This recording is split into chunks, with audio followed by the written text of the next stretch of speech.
Uh, yeah. Yeah. Yeah.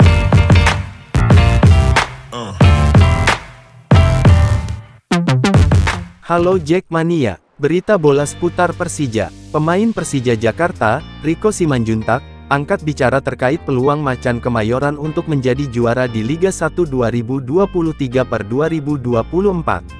Menurut Rico, masih ada peluang bagi Persija untuk menjadi yang terbaik meskipun baru hanya memiliki 3 pemain asing. Pergerakan Persija untuk mendatangkan pemain asing bisa dibilang terlambat daripada klub-klub Liga 1 2023/2024 lainnya. Sampai saat ini, Persija baru mempunyai 3 pemain asing yakni Ondrej Kudela, Rio Matsumura, dan Marco Simic. Ondrej Kudela merupakan satu-satunya pemain asing yang dipertahankan Persija dari musim lalu. Sementara Persija resmi mengakhiri kerjasama dengan Hanno Behrens, Abdullah Yusuf Helal, dan Michael Kermencik. Adapun Rio Matsumura didatangkan Persija dari Persis Solo. Sedangkan Marco Simic merupakan mantan pemain Persija pada tahun 2018 sampai tahun 2022 dan kembali lagi ke ibu kota dengan status tanpa klub. Persija sebenarnya dikabarkan dengan sejumlah pemain asing.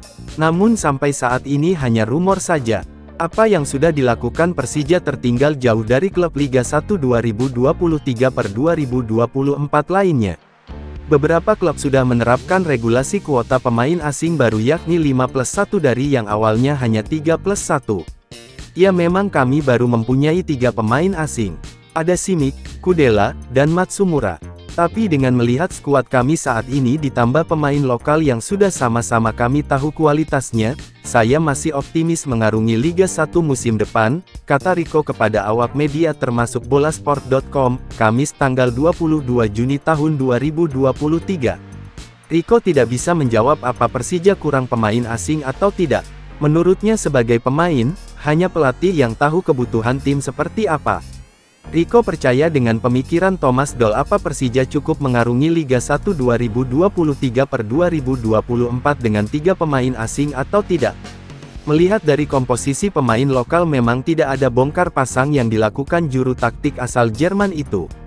Persija hanya melepas 6 pemainnya yakni Ahmad Birrul Wolidain, Rahmat Niko, Osvaldo Hai, Ahmad Maulana, Ginanjar Wahyu, dan Frankie Misa. Untuk Ahmad Maulana dan Ginanjar Wahyu dipinjamkan 1 musim ke Arema FC.